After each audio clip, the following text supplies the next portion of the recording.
I felt like that's been a really missing piece of me. I felt like this emptiness of something that I know I am, but I know nothing about. So I've been on a little journey trying to figure it out.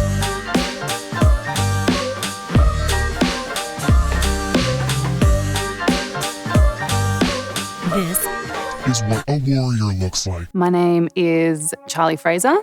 I am currently 26, but I'm about to be 27 next month. I was born and raised on a Wabaka land in Newcastle, New South Wales. I have Warramai and Biripi descent from my mother and my grandmother. I'm an international fashion model. I've been to some crazy locations for shoots, which has been like a really great part of my job, being able to travel and see the world. I shot with Nicki Minaj in the middle of England, London, Milan, Paris, lots of places. I've struggled a lot with being recognised as Aboriginal because I don't look Aboriginal, because I'm mixed, or I'm half caste, or whatever they say.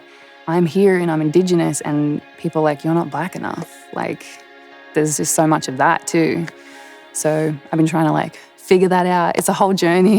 The only thing I knew about it was what I learned in school, because I didn't grow up on country and I didn't grow up with connection to land, didn't grow up with a big family. We were quite poor and there was drug and alcohol abuse at home.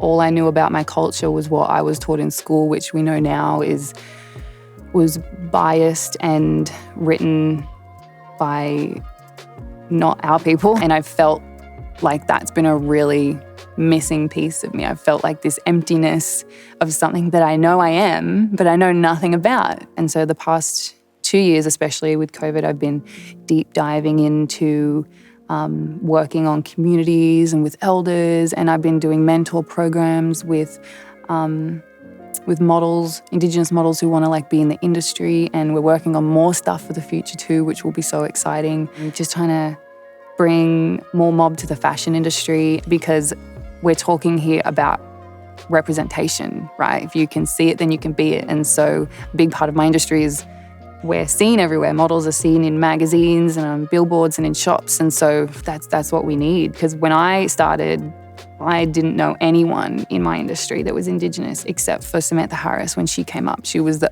first and only one that I knew of. Now we've got some great mob coming up in the industry, and it's so beautiful to see. FNFD stands for First Nations Fashion and Design. We hosted the very first ever Welcome to Country at Fashion Week. After that happened, everyone was like, wait, why hasn't this happened before? Then we did the first ever all Indigenous fashion show in Sydney. That was such an empty space that had just been filled. It just blew up. It became the biggest show of Fashion Week.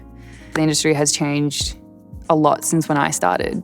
We still have a ways to go, but we're in a spot now where it is becoming more open and accepting of race, gender, size. I recognise that those who come before me, they paved the way for me to be here, and I hope that with everything I'm doing, I can just pave the way for others.